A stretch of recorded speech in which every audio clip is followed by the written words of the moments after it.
Dünən sosial şəbəkələrdə Cəbrayıl rayonundan bir vətəndaşımızın şikayəti yayıldı.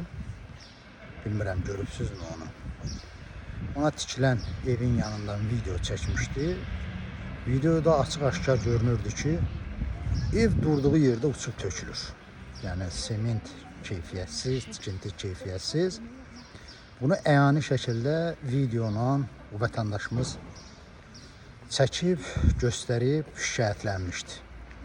Bugün həmin zavallı ağsaqqala yeni video çəkdiriblər. O deyir ki, əsəbləşmişdim, özümdə olmamışam, hər şey yaxşıdır, heç bir şikayətim yoxdur, gərək belə eləməzdim. Mən videomu paylaşanlar da nahaq bu işi görürlər. Əlbəttə ki, hamımız bilirik ki, o vətəndaş doğru deyirdi. Nəinki doğru deyirdi, onun deməyinə xüsusi bir təsvirinə ehtiyac da yox idi.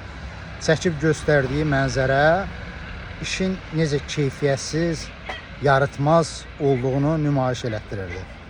İndi çağırıblar, qorxudublar, hədəliyiblər və adam yeni bir video çəkib. Bu birinci belə hal deyil.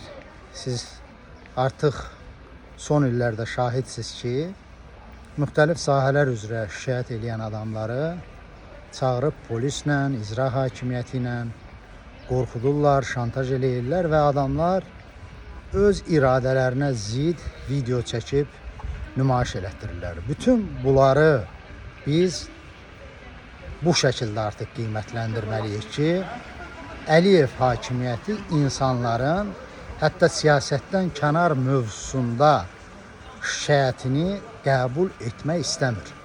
Azərbaycanda şikayətlənmək qadağandır. Azərbaycanda öz dolanışığından, həyatından gileylənmək, bunu dilə gətirmək ağır cinayət sayılır. Düzdür, bu rəsmiyyətə keçməyib, amma qeyri-rəsmi artıq bu belə qəbul olmalıdır. Ona görə bundan sonra hansısa bir şikayətiniz varsa, onu şirin və tərifli formada nəzərə çatdırmalısınız. Mənim fantaziyam çatmır, amma əminəm ki, vətəndaşlarımız bir yol tapacaq. Məsələn, deyəcəklər ki, sağ olsun cənab prezident, onun apardığı siyasət nəticəsində gözəl şəkildə ölməkdik, müxtəlif bərri bəzəkli xəstəliklər tapmışıq, sosial kommunal borclarımızı ödəmək bizə zövq verir, amma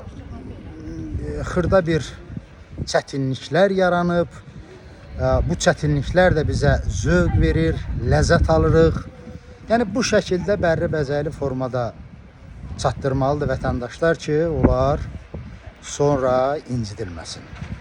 Bax, belə bir yeni Azərbaycan mənzərəsi ilə üz-üzə qalmışıq dostlar. Bundan ləzzət alırıqsa, dediyim kimi davam eləyək. Yox, xoşumuza gəlmirsə bu rejimi dəyişmək, normal ölkə qurmaq üçün hamımız öz əlindən gələni etməliyik.